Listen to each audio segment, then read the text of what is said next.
嘅人物嘅，例如咧，我哋上年回歸嘅時候咧，我哋習近平主席啦，同埋呢幾日咧，我哋嘅夏寶龍主任嚟到咧，我哋咧都係會有一個車隊去護送佢嘅喎。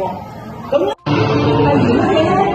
例如咧，要有個曙光筒嗰度穿梭啦，要打八字燈唔可以過，綠燈可以過，睇下通常點講先？交通常你就叻大家咯喎，係啦，綠燈咧我哋就要過馬。紅綠燈，係啦，紅綠燈喎，好醒目喎，係啦。嗱，平時咧我哋過馬路，點解我哋要着長靴嘅？因為我哋要成日都要見到呢個小朋友好快，你話俾我聽，我哋平時要做啲乜嘢？踩電單車，揸電單車係咪啊？係啊，你好叻